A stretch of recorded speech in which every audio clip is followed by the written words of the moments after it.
two successive administrations have approached the problem of political Islam with a completely flawed strategy. The illusion that a line could somehow be drawn between Islam, a supposed religion of peace adhered to by a moderate majority, and violent extremism engaged in by a tiny minority. Were you telling Congress that Islam isn't a religion of peace? I was telling Congress that Islam is part religion and part a political philosophy.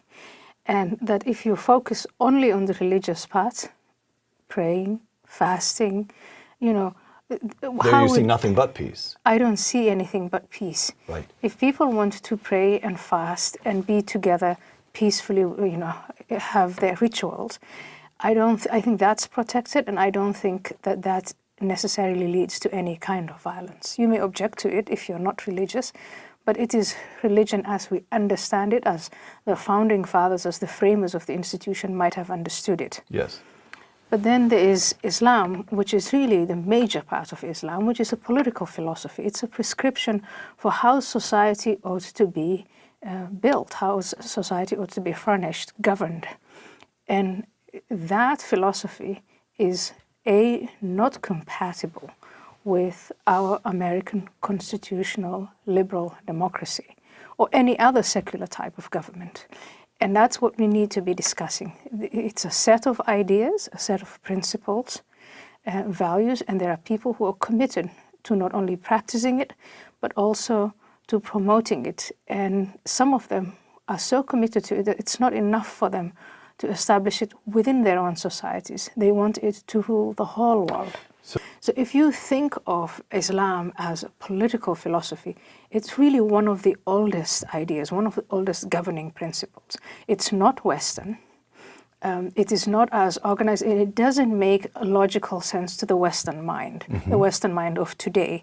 First we have to acknowledge, yes, this is an old political philosophy. It's been around for a long time, and we don't understand it. Part of it is also we don't want to understand it. Why don't we want to understand it? I don't know the answer to that question, but again, let me speculate. If you get deep into the values and the principles that are promoted from within the political Islamic doctrine, and you put them next to our, Western political ideas, yes, you get to a place of zero-sum games. Either it's that or it's that. They're incompatible. It becomes no binary. Society can be both. Yeah, no society can be both. And the contemporary Western mind is taught to collaborate, to cooperate, to compromise.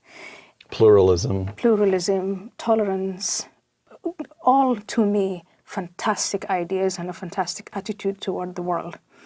But sometimes you get to a place where it is impossible to compromise.